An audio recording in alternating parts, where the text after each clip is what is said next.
Hmm. Apa aja isinya proposal goals itu gitu. Yang pertama, goals itu kira-kira mau kapan terjadinya gitu. Hmm. Nah, itu harus spesifik juga tanggal berapa, tahun berapa, kapan terjadinya, tanggal, bulan, tahun.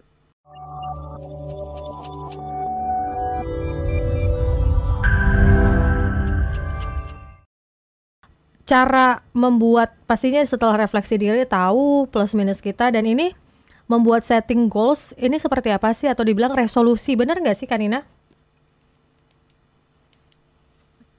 Ya, Kanina? Kak Puspa, Hmm. jadi kita dalam menentukan setting goals Mhm. atau resolusi di dalam hidup kita itu harus spesifik.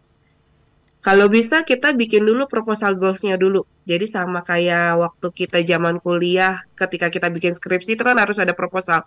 Yes. Dalam menentukan goals itu kita juga harus bikin proposal goals. Hmm. Apa aja isinya proposal goals itu gitu. Yang pertama, goals itu kira-kira mau kapan terjadinya gitu. Hmm. Nah, itu harus spesifik juga tanggal berapa, tahun berapa, kapan terjadinya, tanggal, bulan, tahun gitu. Terus kemudian ketika goals kita tercapai, kita lagi ada di mana?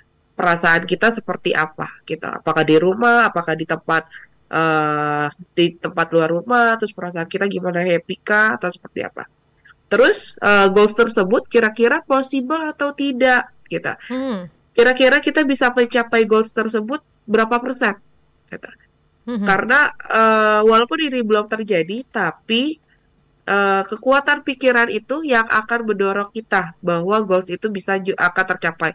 Selain kekuatan pikiran, juga bagaimana komitmen kita menjalankan goals kita, terus kemudian bagaimana apa saja yang akan kita lakukan gitu.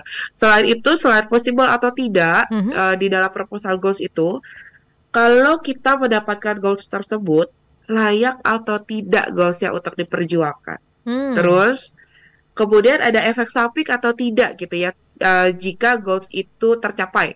Efek sampingnya apa? Apakah efek sampingnya positif atau efek sampingnya negatif? Lalu kemudian hal-hal apa saja yang mau diperbanyak agar bisa mencapai goals tersebut dan dijelaskan juga secara spesifik. Mhm. Misal, kapan kita mau mulai? Gitu ya, Mhm. langkah-langkah untuk memperbanyak goals tersebut. Kemudian seperti apa gitu? Kita mau mulainya seperti apa?